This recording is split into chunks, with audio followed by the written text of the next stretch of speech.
नमस्कार दोस्तों, स्वागत है आप सभी का आपके अपने चैनल टेक्निक एजुकेशन एके पर। दोस्तों, आज का ये वीडियो हमारे BA BCom BSc second year fourth semester के उन सभी दोस्तों के लिए बेहद खास होने वाला है जिनका विषय है सफल करियर और जीवन के लिए योग एवं सकारात्मक मनोविज्ञान, yoga and positive psychology for winning career and life.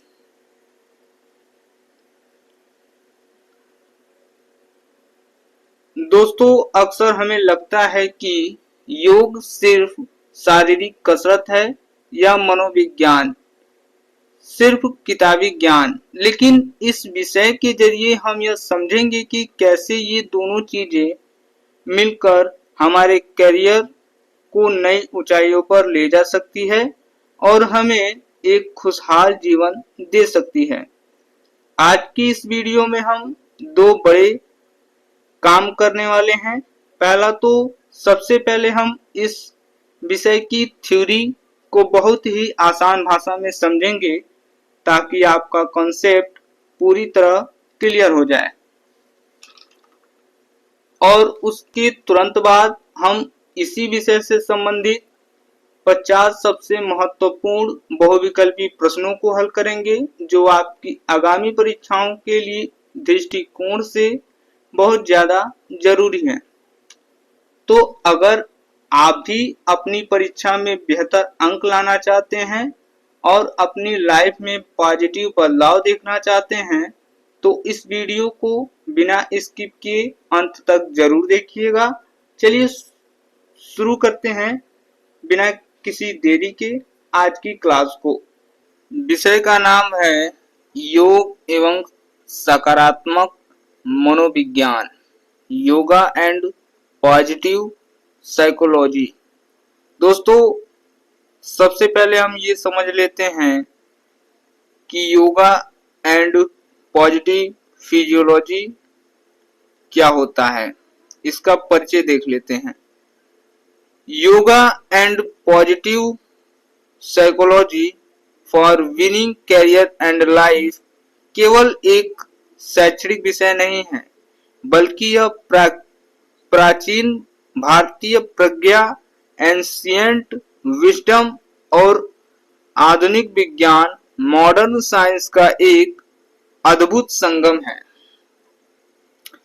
अर्थात yoga and positive psychology for winning career and life ये केवल एक पढ़ने की विषय नहीं है, बल्कि यह प्राचीन भारतीय और आधुनिक विज्ञान का एक अद्भुत संगम है, एक अद्भुत मेल है। इस विषय का मुख्य उद्देश्य छात्रों को केवल किताबी ज्ञान देना नहीं, बल्कि उन्हें मानसिक, शारीरिक और भावनात्मक रूप से इतना मजबूत बनाना है कि वे अपने कैरियर और निजी जीवन में आने वाली चुनौतियों का सफलतापूर्वक सामना कर सके। दोस्तों, इस विषय का मुख्य उद्देश्य केवल किताबी ज्ञान देना नहीं है।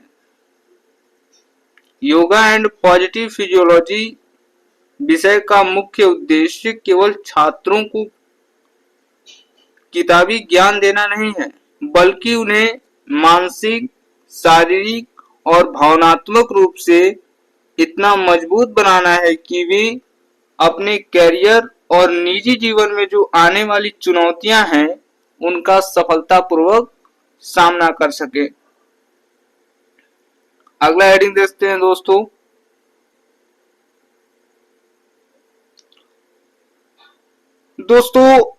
अब समझते हैं योगा एंड पॉजिटिव साइकोलॉजी का इस विषय का मुख्य उद्देश्य क्या है। पहला उद्देश्य ये है स्वस्थ जीवन शैली, अर्थात योग के माध्यम से शरीर और मन के बीच संतुलन बनाना। इस विषय का पहला उद्देश्य है योग के माध्यम से शरीर और मन के बीच संतुलन बनाना। दूसरा उद्देश्य है मानसिक सुदृढ़ता, सकारात्मक सोच के जरिए तनाव और निराशा को दूर करना, अर्थात अच्छे सोच, अच्छे विचार के जरिए जो तनाव है और निराशा है उसको दूर करना, इस विषय का दूसरा उद्देश्य है। अगला उद्देश्य है इस विषय का तीसरा, कैरियर में सफलता, अर्थात अपनी आंतरिक शक्तियों को पहचान कर एक विजेता की तरह उभरना।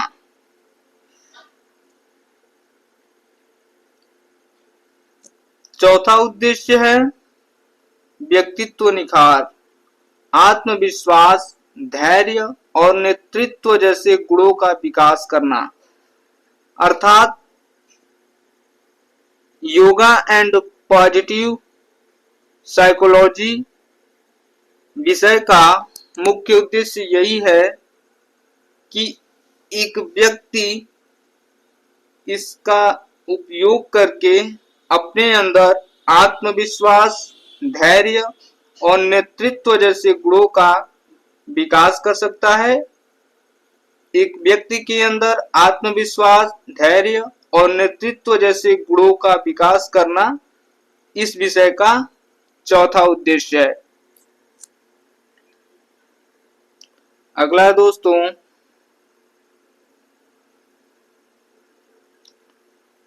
अब समझते हैं योग एवं सकारात्मक मनोविज्ञान की उत्पत्ति कैसे हुई है। तो दोस्तों योग एवं सकारात्मक मनोविज्ञान ये विषय जो है मुख्य रूप से विज्ञान की दो महत्वपूर्ण शाखाओं से मिलकर के बना है। पहली शाखा है प्राचीन योग विज्ञान, अर्थात जो शारीरिक और मानसिक अनुशासन सिखाता है। एक व्यक्ति को शारीरिक और मानसिक अनुशासन सिखाता है प्राचीन योग विज्ञान। इसको इंग्लिश में एंशिएंट योगा साइंस कहते हैं, इसका इंग्लिश मीनिंग है।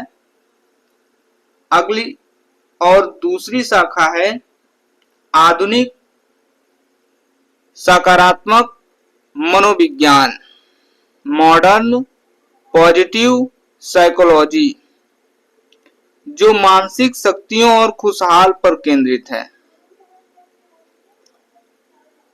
दूसरा शाखा जो आधुनिक सकारात्मक मनोविज्ञान है, ये मानसिक शक्तियों और खुशहाली पर केंद्रित है। और इसको डीपली में समझते हैं।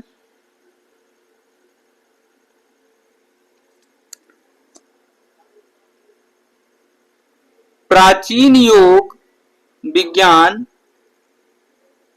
इसमें जो योग है, योग केवल कसरत नहीं है। इसका अर्थ है योग शब्द जो है संस्कृत की युज धातु से बना है, जिसका अर्थ है जुड़ना, यानी किसी विषय, किसी के साथ जुड़ाव, जोड़ना योग का अर्थ है। यह हमारे मन को हमारे शरीर से और हमारी आत्मा को परमात्मा से जोड़ता है। यानी योग के जरिए व्यक्ति अपने मन को एकाग्र करता है, शरीर को, मन को शरीर से जोड़ता है और आत्मा को परमात्मा से जोड़ता और उसमें विलीन कर लेता है योग के माध्यम से। योग से संबंधित महर्षि पतंजलि का सिद्धांत है। महर्षि पतंजलि ने इसे चित्त वृत्ति निरोध कहा है। योग को महर्षि पतंजलि ने चित्त वृत्ति निरोध कहा है। इसका मतलब है मन की चंचलता को रोकना। अगर मन शांत है तो जीवन सफल है। आगे बढ़ते हैं दोस्तों।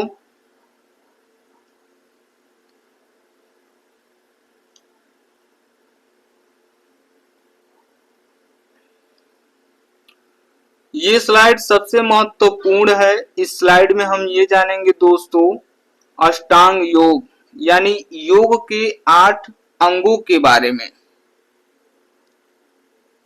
योगा एंड पॉजिटिव साइकोलॉजी इस विषय की रीड है।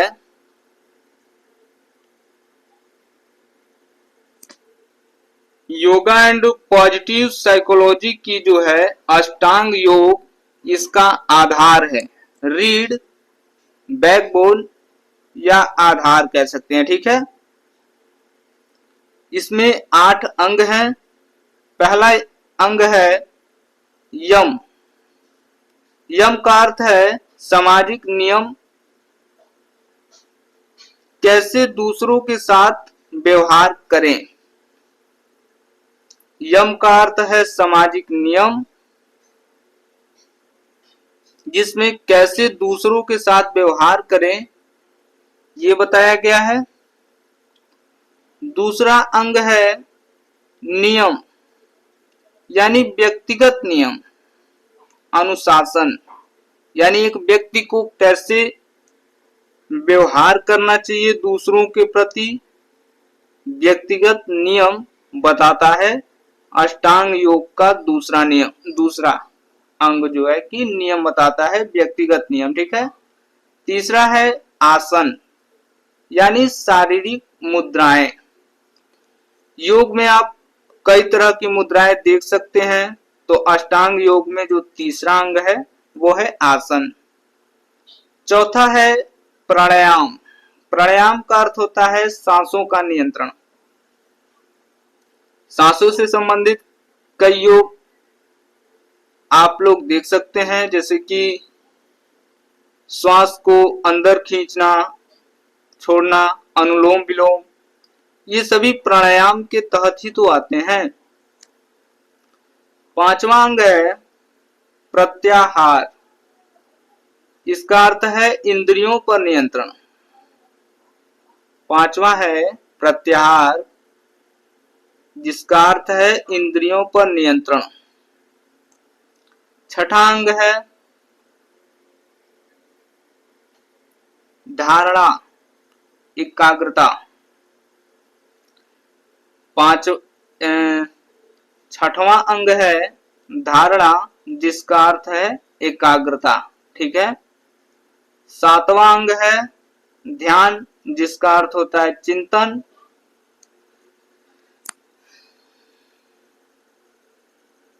इसको इंग्लिश में मेडिटेशन भी कह सकते हैं।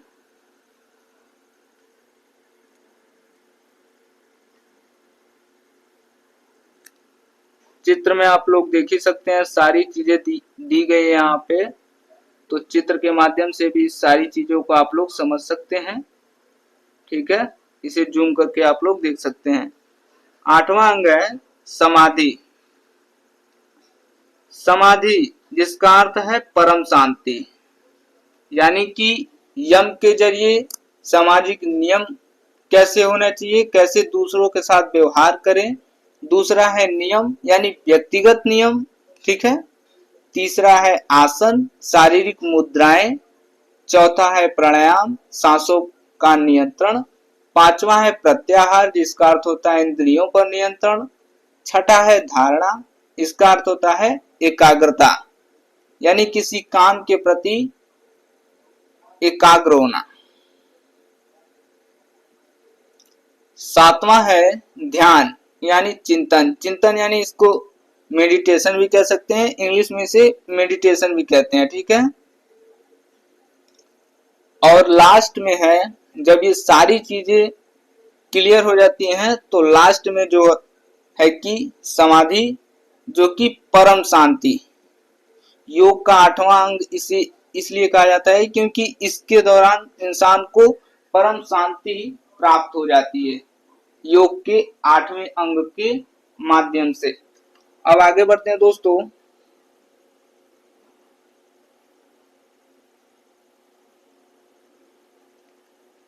आधुनिक सकारात्मक मनोविज्ञान। हम लोगों ने प्राचीन मनोविज्ञान को देख लिया, ठीक है, जो कि ऊपर है, आप लोग देखे हैं। क्या है यहाँ पे? प्राचीन योग विज्ञान। अब जो है कि आधुनिक सकारात्मक मनोविज्ञान को देखते हैं, जो कि yoga and positive psychology, positive psychology जो है कि दो चीजों से मिलकर बनी थी, विज्ञान की दो शाखाओं से। तो पहली शाखा हम लोगों ने अच्छे से पढ़ ली, अब दूसरी शाखा को देखते हैं, डीपली से समझते हैं इसको बिल्कुल विस्तार से। आधुनिक सकारात्मक मनोविज्ञान। मनोविज्ञान की वह शाखा है, आधुनिक सकारात्मक मनोविज्ञान मनोविज्ञान की वह शाखा है जो मानसिक बीमारियों के बजाय मनुष्य की खुशी, हैप्पीनेस, शक्ति, स्ट्रेंथ और क्षमता, पोटेंशियल पर को बढ़ाने पर ध्यान केंद्रित करती है। आधुनिक सकारात्मक मनोविज्ञान जो है वह मानसिक बीमारियों के बजाय, प्राचीन मनोविज्ञान जो है कि बीमारियों पर केवल केंद्रित था, पर जो आधुनिक सकारात्मक मनोविज्ञान है ये उससे हट करके, ऊपर उठ करके जो है कि मानसिक बीमारियों के बजाय मनुष्य की खुशी, शक्ति और क्षमता को बढ़ाने पर ध्यान केंद्रित करता है। इसके तहत 3 चीजें हैं, सकारात्मक भावनाएं, अच्छी सोच, दूसरा है चरित्र की ताकत, अपनी खूबियां, तीसरा है खुशहाल जीवन, सफल भविष्य।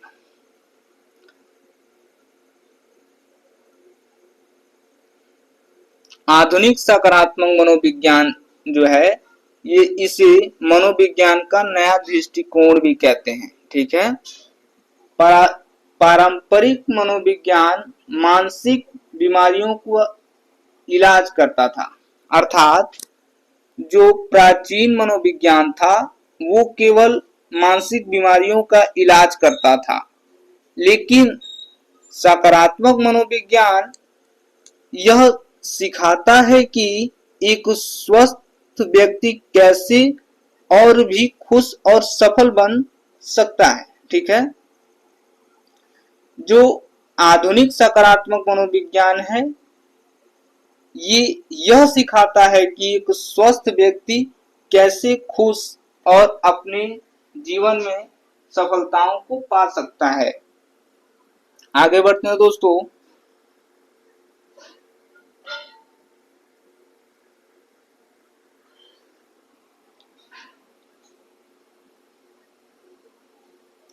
इस विषय से जुड़े कुछ महत्वपूर्ण विद्वान एवं वैज्ञानिक हैं, इनके विचारों को देख लेते हैं, जिसमें पहला है मार्टिन सेलिग्मैन। इन्हें इसका जनक माना जाता है। जो आधुनिक सकारात्मक मनोविज्ञान है इन्हें जो है कि उसका जनक माना जाता है। उन्होंने सिखाया कि खुश रहना एक हुनर है जिसे सीखा जा सकता है। मार्टिन सेलिगमैन ने बताया है कि खुश रहना एक हुनर है जिसे सीखा जा सकता है। दूसरा है कि प्रेमा मॉडल, पेरमा मॉडल, ये मॉडल इन्होंने ही दिया था। यह खुशहाली का सबसे बड़ा फार्मूला है। ठीक है, इसकी फार्मूला को देख लेते हैं। इसमें जो P है, P का अर्थ है पॉजिटिव इमोशन, अच्छी भावनाएं महसूस करना। दूसरा है E, E शब्द से इंगेजमेंट बनता है, जिसका अर्थ है काम में पूरी तरह डूब जाना, फ्लो। तीसरा है R, R से बनता है रिलेशनशिप, जिसका अर्थ होता है अच्छे रिश्ते। ठीक है। चौथा है M, M से मीनिंग, जिसका अर्थ है जीवन का कोई उद्देश्य होना चाहिए, यानी एक व्यक्ति का अपने जीवन में एक उद्देश्य होना, एक लक्ष्य होना जरूरी होता है। ये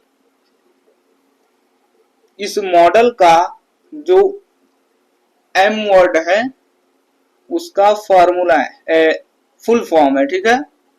पांचवा है A, ए से बनता है एकॉम्प्लिशमेंट। ठीक है, इसका अर्थ है सफलता प्राप्त करना। ठीक है, तो ये था इस मॉडल का फुल फॉर्म। इसको आप लोग अच्छे से याद कर लीजिएगा। अब बढ़ते हैं अगले पॉइंट की तरफ, हेडिंग की तरफ।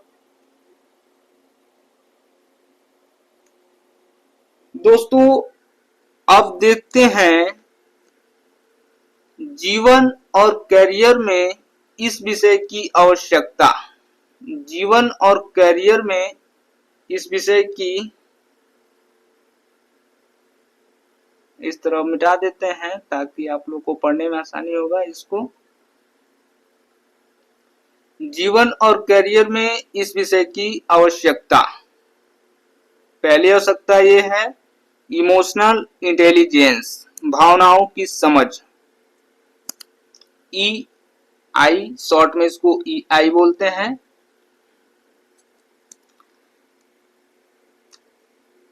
करियर में केवल किताबी ज्ञान काफी नहीं है। ठीक है, करियर में केवल किताबी ज्ञान, IQ काफी नहीं है।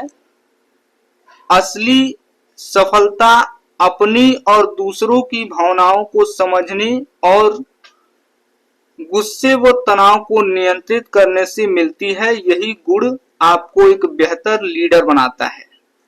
अर्थात दोस्तों, करियर में केवल किताबी ज्ञान, केवल किताब द्वारा पाई गई ज्ञान ही काफी नहीं है। असली सफलता अपनी और दूसरों की भावनाओं को समझने, गुस्से व तनाव को नियंत्रित करने से मिलती है। यही गुण क्या करता है, एक व्यक्ति को बेहतर लीडर बनाता है। ठीक है।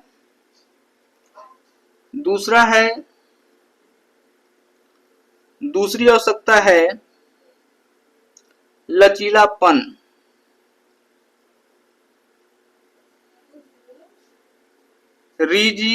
रिजिलियंस, बाउंस बैक करने की शक्ति। जीवन में चुनौतियां आना तय है। यह विषय हमें सिखाता है कि असफलताओं से डरना नहीं है, बल्कि योग और सकारात्मक सोच के दम पर वापस खड़ा होना है। गिरने के बाद फिर से उठना ही विजेता की पहचान है।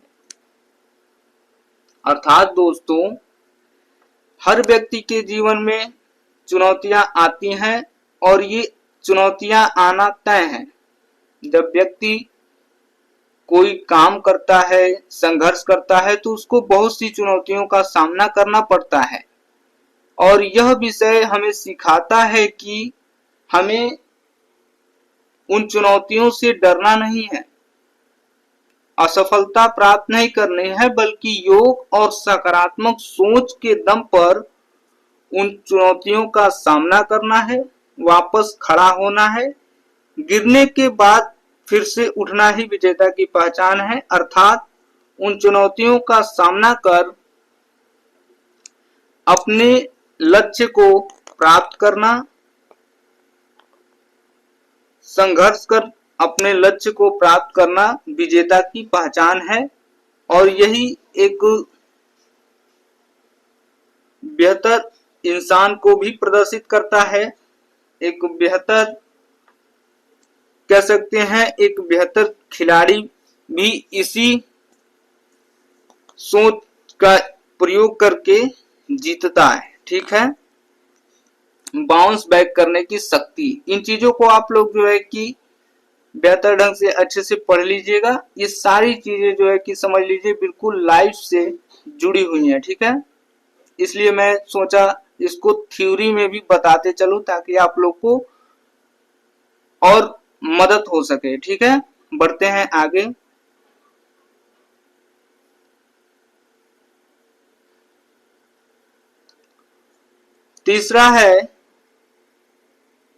तीसरी आवश्यकता है फ्लो स्टेट, कार्य क्षमता में वृद्धि। ठीक है, जब आप किसी काम में पूरी तरह डूब जाते हैं तो उसे ही फ्लो कहते हैं। ठीक है, योग और ध्यान के माध्यम से हम इस स्थिति को पा सकते हैं। ठीक है, जिससे हमारी काम करने की शक्ति और प्रोडक्टिविटी कई गुना बढ़ जाती है। अर्थात जब कोई व्यक्ति या पर्सन किसी काम में पूरी तरह डूब जाते हैं तो उसे ही फ्लो कहते हैं, यानी कि अब उसके लिए उस काम को पूरा करना ही एक लक्ष्य बन जाता है। ऐसे समझ सकते हैं कि वो व्यक्ति उस काम को जब तक करेगा नहीं, उसको कंप्लीट नहीं करेगा, तब तक वो नहीं रुकेगा। ठीक है, ऐसे आप लोग समझ सकते हैं। योग और ध्यान के माध्यम से हम इस स्थिति को पा सकते हैं।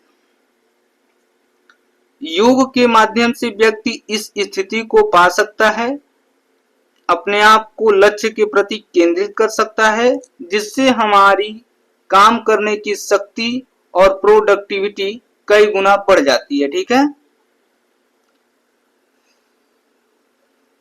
चौथी आवश्यकता क्या है व्यक्ति के जीवन में, इस विषय की ग्रोथ माइंडसेट, सीखने का नजरिया।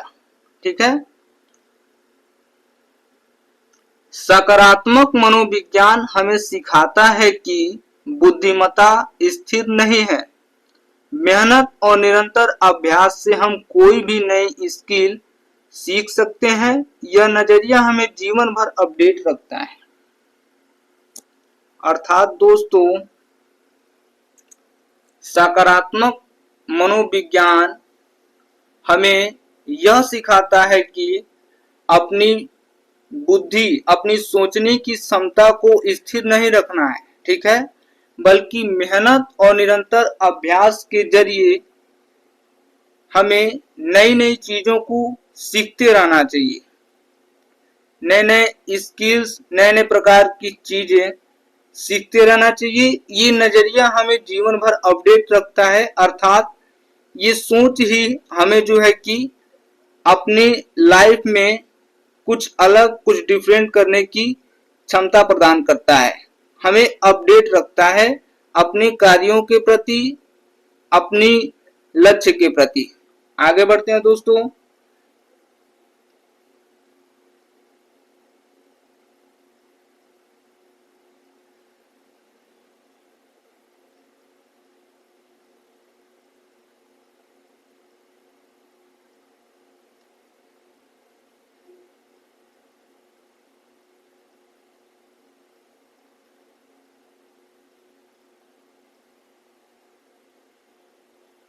तो दोस्तों, ये थे इस विषय से जुड़े कुछ थ्योरी और महत्वपूर्ण पॉइंट्स जो आपको याद रखने चाहिए। दोस्तों अब इसके बाद हम लोग जो है कि इससे जुड़े 50 महत्वपूर्ण एमसीक्यू प्रश्नों को देखेंगे। ठीक है, तो प्रश्न भी इसी वीडियो में हम लोग सॉल्व कर लेते हैं ताकि आप लोग का जो है कि समय भी बच जाए और जो है कि एग्जाम से रिलेटेड महत्वपूर्ण जानकारियां भी आप लोग को मिल जाए। पहला प्रश्न है दोस्तों,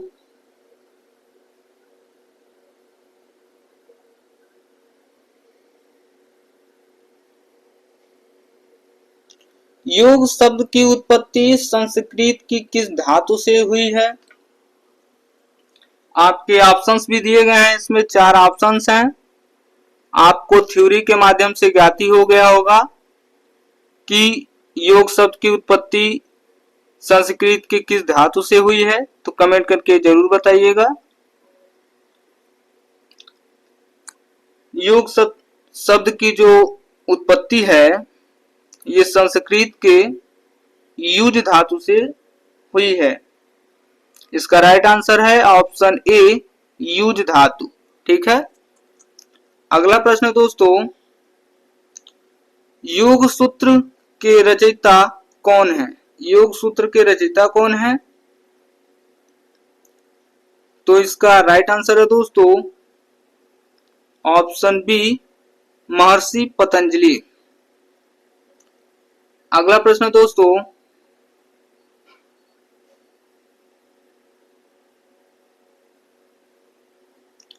महर्षि पतंजलि के अनुसार योग के कितने अंग हैं?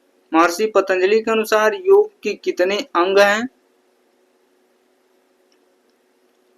तो इसका राइट आंसर है ऑप्शन सी, 8 अंग हैं। महर्षि पतंजलि के अनुसार योग के 8 अंग हैं। ठीक है, अगला प्रश्न है दोस्तों, सकारात्मक मनोविज्ञान के जनक के रूप में किसे जाना जाता है? इस प्रश्न का राइट आंसर है ऑप्शन बी, मार्टिन सेलिग्मैन। इसका राइट आंसर है ऑप्शन बी, मार्टिन सेलिग्मैन। अगले प्रश्न की तरफ बढ़ते हैं। दोस्तों इसको हम लोगों ने थ्योरी में देखा ही है, इसे प्रेमा मॉडल कहते हैं।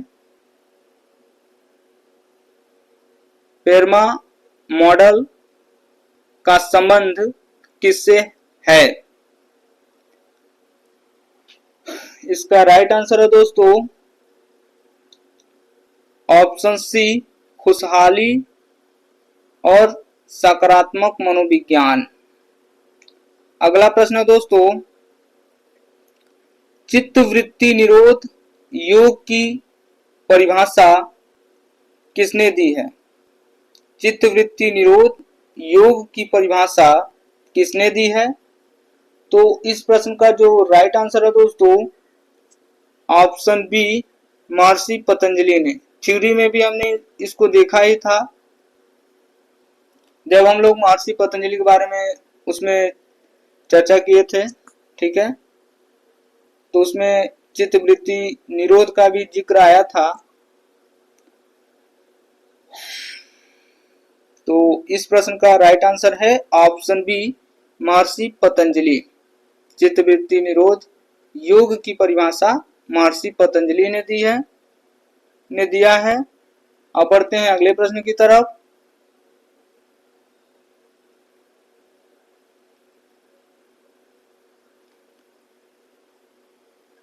निम्नलिखित में से कौन सा सकारात्मक मनोविज्ञान का एक मुख्य तत्व कृतज्ञता को दर्शाता है? निम्नलिखित में से कौन सा सकारात्मक मनोविज्ञान का एक मुख्य तत्व कृतज्ञता को दर्शाता है? तो इस प्रश्न का राइट आंसर है ऑप्शन बी, जीवन की अच्छी चीजों के लिए आभार व्यक्त करना। दोस्तों ये सभी मोस्ट इम्पॉर्टेंट प्रश्न हैं, तो इन प्रश्नों को नोट करते चलिएगा।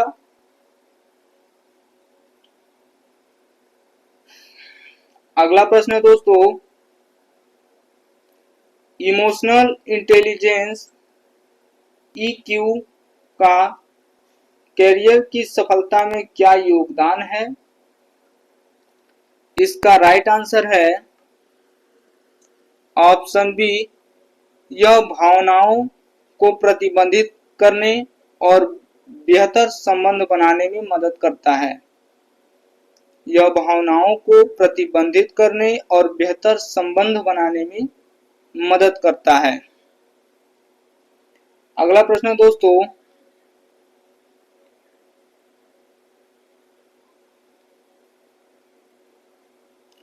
अष्टांग योग का पहला अंग कौन सा है? अष्टांग योग का पहला अंग कौन सा है? इसका राइट आंसर है दोस्तों ऑप्शन सी, यम। अष्टांग योग का पहला अंग जो है यम है। थ्योरी में दोस्तों हमने इसके 8 अंगों के बारे में देखा है, तो आप लोग इसके 8 अंगों को याद कर लीजिएगा। ठीक है, बढ़ते हैं अगला प्रश्न। अगला प्रश्न है दोस्तों, आशावाद किसका एक प्रमुख हिस्सा है? इसका राइट आंसर है दोस्तों ऑप्शन बी, सकारात्मक मनोविज्ञान। अगला प्रश्न है,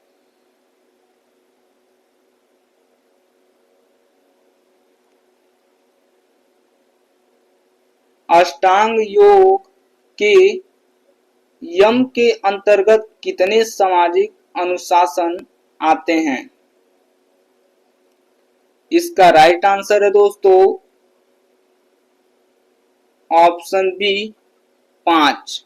इसका राइट आंसर है ऑप्शन बी, 5। अगला प्रश्न है, सकारात्मक मनोविज्ञान में फ्लो की स्थिति का सिद्धांत किसने दिया? सकारात्मक मनोविज्ञान में फ्लो की स्थिति का सिद्धांत किसने दिया? तो इसका राइट आंसर है दोस्तों ऑप्शन ए, मिहाली चिकसेंट-मिहाली। मिहाली चिकसेंट-मिहाली। अगला प्रश्न है दोस्तों,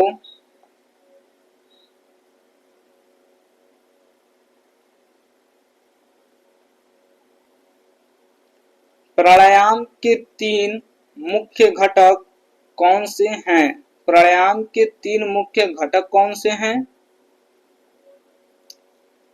तो इसका राइट आंसर है दोस्तों ऑप्शन बी, पूरक, कुंभक एवं रेचक।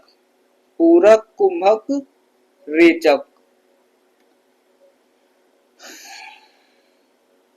अगला प्रश्न है,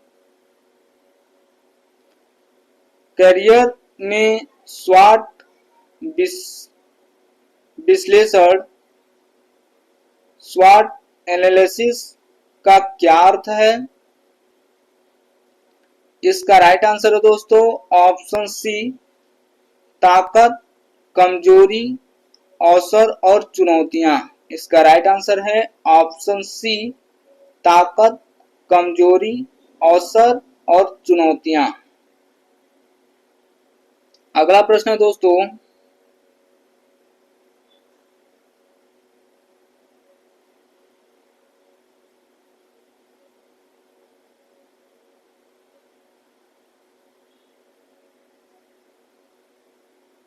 अपरिग्रह का योग में क्या अर्थ है? अपरिग्रह का योग में क्या अर्थ है? इसका राइट आंसर है दोस्तों ऑप्शन सी, आवश्यकता से अधिक वस्तुओं का संग्रह न करना। इसका राइट आंसर है ऑप्शन सी, आवश्यकता से अधिक वस्तुओं का संग्रह न करना। अगला प्रश्न है, मार्टिन सेलिग्मैन के अनुसार मीनिंग फुल लाइफ, सार्थक जीवन का क्या अर्थ है? इसका राइट आंसर है ऑप्शन बी, अपनी शक्तियों का उपयोग किसी उच्च विषय, किसी उच्च उद्देश्य या समाज के लिए करना। इसका राइट आंसर है ऑप्शन बी, अपनी शक्तियों का उपयोग किसी उच्च उद्देश्य या समाज के लिए करना। अगला प्रश्न है,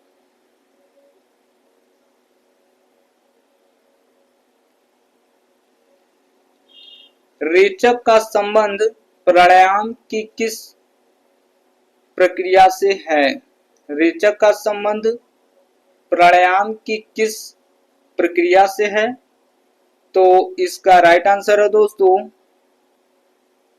ऑप्शन बी, श्वास को बाहर निकालना।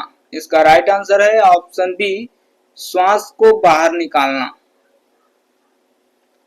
अगला प्रश्न है, निम्नलिखित में से कौन सा एक सॉफ्ट स्किल का हिस्सा है जो सफल करियर के लिए जरूरी है? इसका राइट आंसर है ऑप्शन सी, प्रभावी संचार। इसका राइट आंसर है ऑप्शन सी, प्रभावी संचार। अगला प्रश्न है,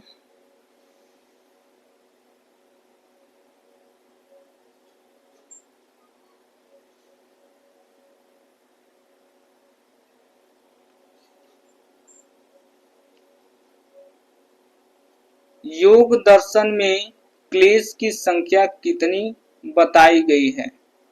योग दर्शन में क्लेश की संख्या कितनी बताई गई है? तो इसका राइट आंसर है ऑप्शन सी, 5। 5 संख्या बताई गई है। अगला प्रश्न है, सकारात्मक मनोविज्ञान के अनुसार लचीलापन क्या है?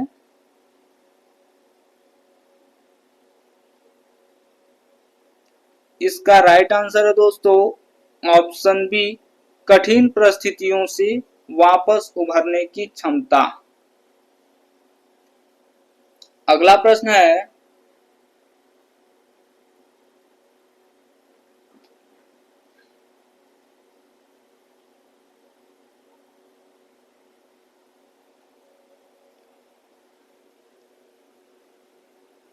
अष्टांग योग का दूसरा अंग नियम है, इसमें कितने तत्वों का पालन किया जाता है? अष्टांग योग का दूसरा अंग नियम है, इसमें कितने तत्वों का पालन किया जाता है? तो इसका राइट आंसर है दोस्तों ऑप्शन सी, 5। 5 तत्वों का पालन किया जाता है इसमें। अगला प्रश्न है, स्वप्रभावकारिता, सेल्फ इफिकेसी,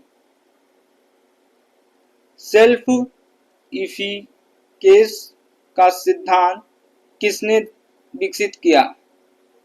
इसका राइट आंसर है option A, Albert Bandura. Albert Bandura. अगला प्रश्न है दोस्तों,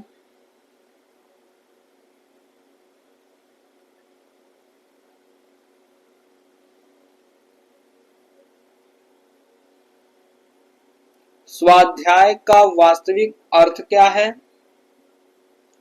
स्वाध्याय का वास्तविक अर्थ क्या है? तो इसका राइट आंसर है दोस्तों ऑप्शन बी, स्वयं का अध्ययन और सदग्रंथों का पाठ। स्वयं का अध्ययन और सदग्रंथों का पाठ। अगला प्रश्न है दोस्तों, सकारात्मक मनोविज्ञान में VIA कैरेक्टर स्ट्रेंथ के तहत कितनी मुख्य मानवीय ताकतें बताई गई हैं?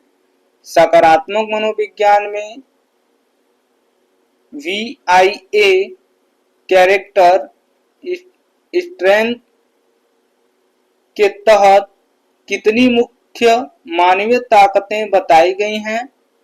तो इस प्रश्न का राइट आंसर होगा ऑप्शन बी 24। इस प्रश्न का राइट आंसर है ऑप्शन बी 24। अगला प्रश्न है दोस्तों,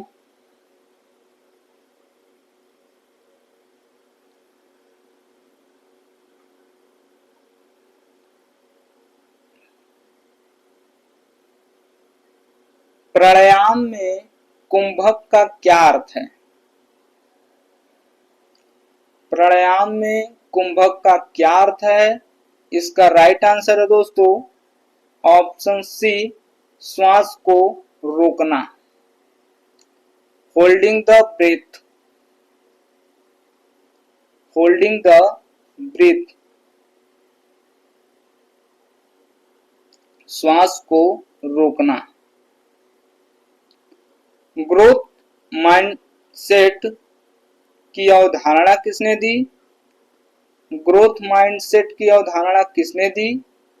तो इसका राइट आंसर है दोस्तों option A Carol Dweck, Carol Dweck. अगला प्रश्न है दोस्तों,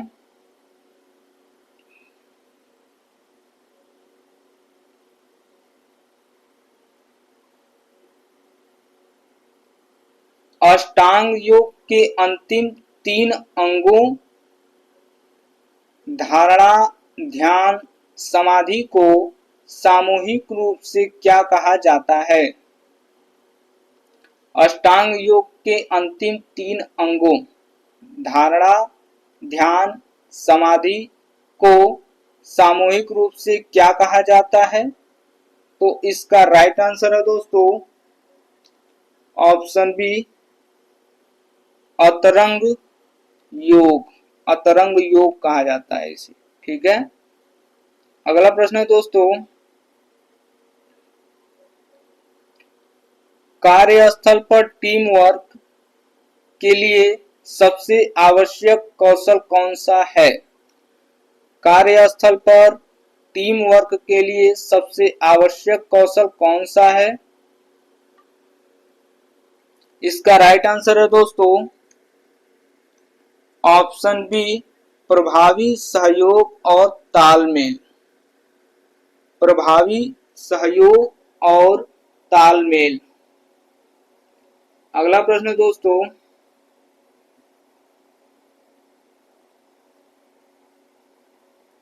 संतोष को नियम के अंतर्गत किस रूप में परिभाषित किया गया है? संतोष को नियम के अंतर्गत किस रूप में परिभाषित किया गया है?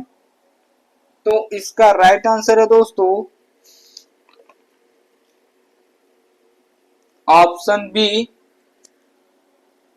जो प्राप्त है उसमें प्रसन्न रहना। इसका राइट आंसर है ऑप्शन बी जो प्राप्त है उसमें प्रसन्न रहना। अगला प्रश्न है,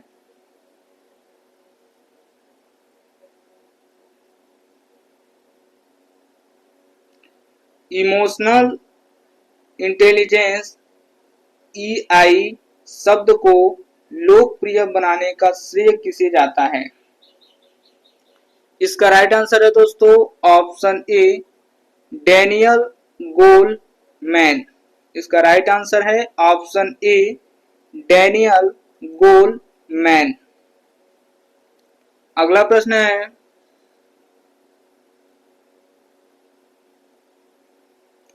पतंजलि योग सूत्र के अनुसार आसन की क्या परिभाषा है?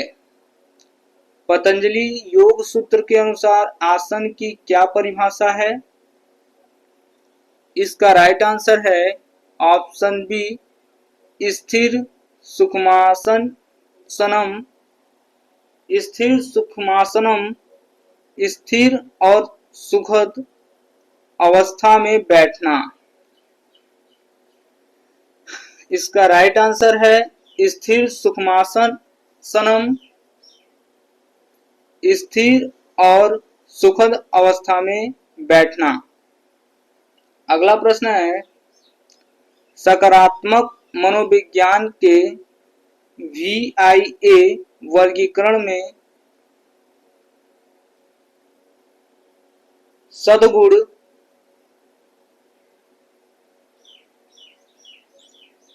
की कुल संख्या कितनी है? सकारात्मक मनोविज्ञान के VIA वर्गीकरण में सद्गुण की कुल संख्या कितनी है? तो इसका राइट आंसर है दोस्तों ऑप्शन बी 6। इसका राइट आंसर है ऑप्शन बी 6। अगला प्रश्न है दोस्तों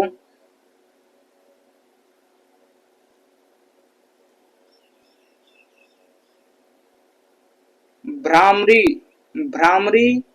प्राणायाम का मुख्य लाभ क्या है? अगला प्रश्न है भ्रामरी प्राणायाम का मुख्य लाभ क्या है? इसका राइट आंसर है दोस्तों ऑप्शन बी एकाग्रता बढ़ाना और मानसिक तनाव कम करना। एकाग्रता बढ़ाना और मानसिक तनाव कम करना। अगला प्रश्न है डैनियल गोलमैन के अनुसार आत्म जागरूकता क्या है? डैनियल गोलमैन के अनुसार आत्म जागरूकता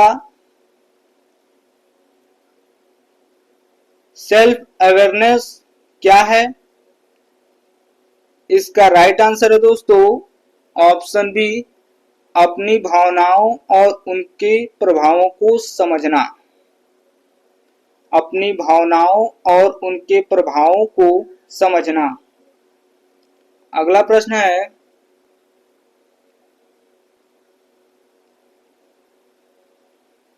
प्राणायाम में पूरक का क्या अर्थ है? अगला प्रश्न है प्राणायाम में पूरक का क्या अर्थ है? इसका राइट आंसर है दोस्तों ऑप्शन बी श्वास को अंदर लेना। प्राणायाम में पूरक का अर्थ है श्वास को अंदर लेना। अगला प्रश्न है दोस्तों आशावादी व्यक्ति की क्या विशेषता होती है? अर्थात जो व्यक्ति आशावादी होते हैं उनकी क्या विशेषता होती है? इसका राइट आंसर है ऑप्शन बी वो असफलताओं को अस्थायी मानता है और आगे बढ़ता है। वो क्या करता है? वो असफलताओं को अस्थायी मानता है और आगे बढ़ता है।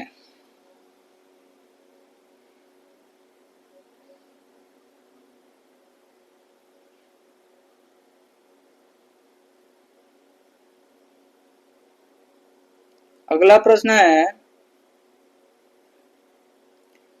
योग के अनुसार चित्त के अंतर्गत क्या शामिल है?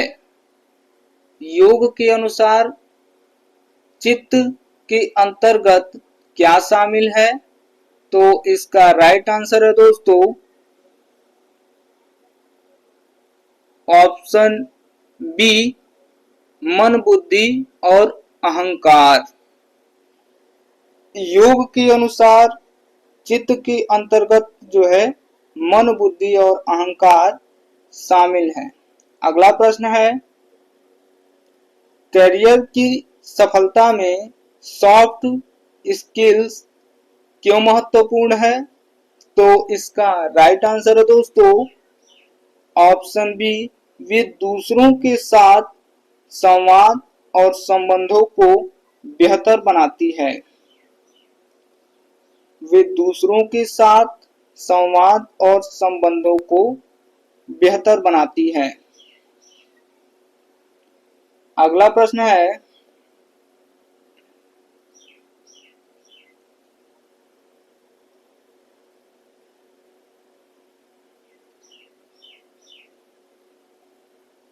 संतोष योग की किस अंग का हिस्सा है? संतोष जो है योग की किस अंग का हिस्सा है? तो इसका राइट आंसर है दोस्तों ऑप्शन बी नियम। इसका राइट आंसर है ऑप्शन बी नियम। अगला प्रश्न है सकारात्मक मनोविज्ञान में खुशी का 3 गुना रास्ता प्लेसेंट, गुड, मीनिंगफुल लाइफ किसने बताया है? इसका राइट आंसर है ऑप्शन बी मार्टिन सेलिगमैन। इसका राइट आंसर है ऑप्शन बी मार्टिन सेलिगमैन। अगला प्रश्न है दोस्तों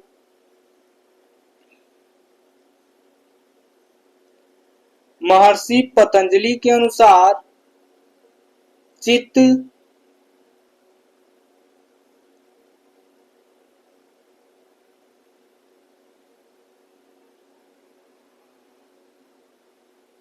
अगला प्रश्न है महर्षि पतंजलि के अनुसार चित्त की कितनी अवस्थाएं होती हैं?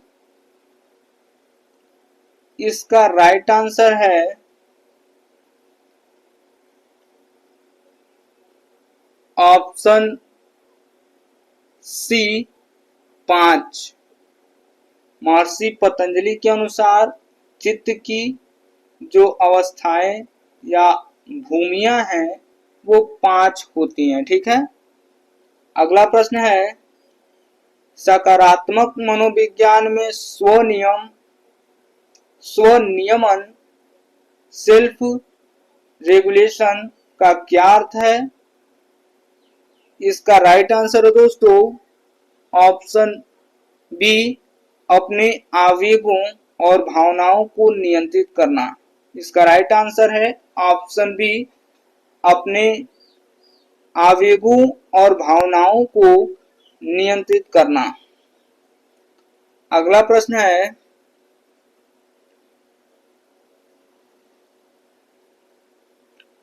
सूर्य नमस्कार में कुल कितनी स्थितियां या चरण होते हैं?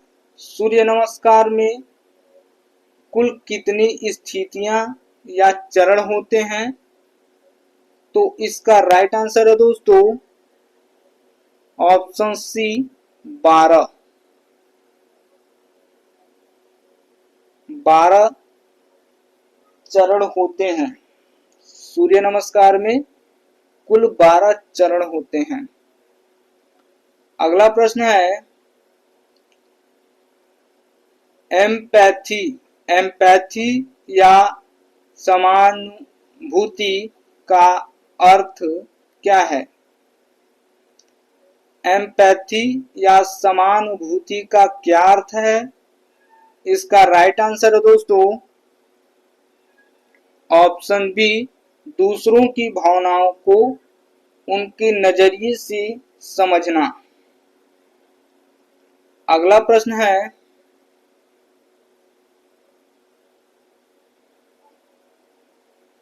योग के अनुसार कपालभाति क्या है?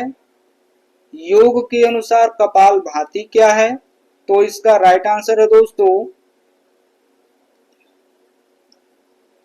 ऑप्शन सी एक षष्ठ कर्म यानी शुद्धि क्रिया। ठीक है। एक षष्ठ कर्म यानी शुद्धि क्रिया। अगला प्रश्न है सकारात्मक नेतृत्व का कौन सा गुण टीम को प्रेरित करता है? सकारात्मक नेतृत्व का कौन सा गुण टीम को प्रेरित करता है?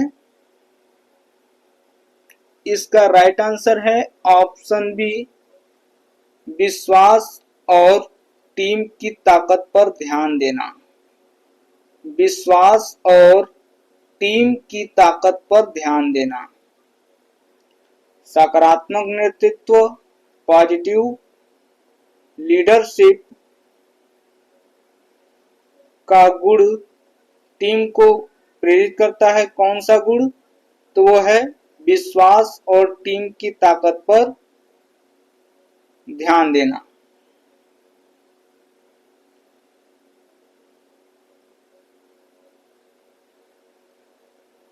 अगला प्रश्न है, अस्तेय का योग में क्या अर्थ है? अस्तेय का योग में क्या अर्थ है? इसका राइट आंसर है ऑप्शन बी, चोरी न करना। इसका राइट आंसर है ऑप्शन बी, चोरी न करना। अगला प्रश्न है, माइंडफुलनेस का अभ्यास करने से क्या लाभ होता है? माइंडफुलनेस का अभ्यास करने से क्या लाभ होता है? तो इसका राइट आंसर है ऑप्शन ए, वर्तमान क्षण में जागरूकता बढ़ती है। वर्तमान क्षण में जागरूकता बढ़ती है। अगला प्रश्न है,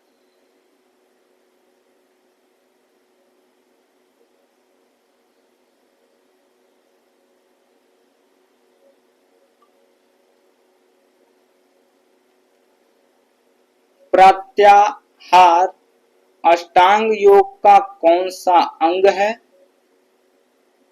अगला प्रश्न है, प्रत्याहार अष्टांग योग का कौन सा अंग है? तो इसका राइट आंसर है दोस्तों ऑप्शन बी, पांचवा अंग।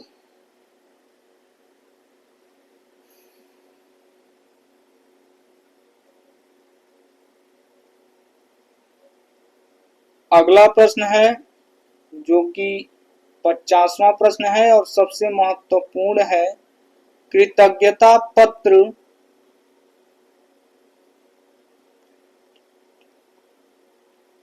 ग्रेटिट्यूड विजिट या लेटर का अभ्यास मनोविज्ञान में क्यों किया जाता है?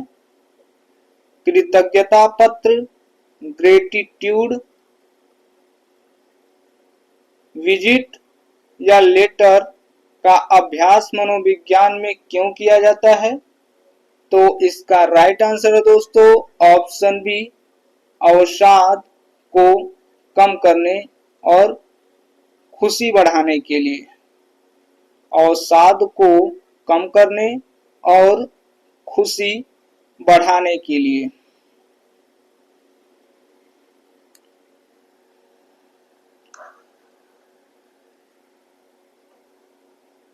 तो दोस्तों यह थी हमारी BA BCom BSc 4th semester के लिए योग एवं सकारात्मक मनोविज्ञान की महामैराथन क्लास।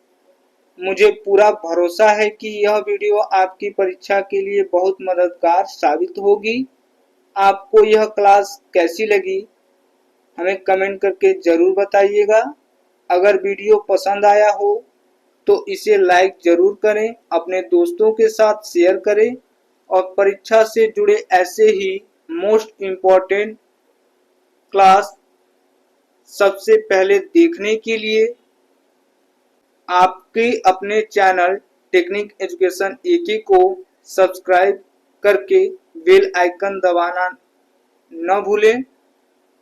और हाँ, सबसे जरूरी बात, इस क्लास की पूरी नोट्स PDF के रूप में मैंने वीडियो के डिस्क्रिप्शन बॉक्स में दिए गए हमारे टेलीग्राम चैनल के लिंक पर अपलोड कर दिए हैं। तो अभी नीचे डिस्क्रिप्शन में जाइए और लिंक पर क्लिक करके PDF नोट्स डाउनलोड कीजिए और साथ ही हमारे टेलीग्राम चैनल को भी जरूर ज्वाइन कर लीजिए ताकि एग्जाम से जुड़ी हर नई अपडेट्स आपको सबसे पहले मिलती रहे। मिलते हैं आपसे अगली इम्पोर्टेंट क्लास में। तब तक के लिए पढ़ते रहिए और नई चीजें सीखते रहिए। धन्यवाद। जय हिंद, वंदे मातरम।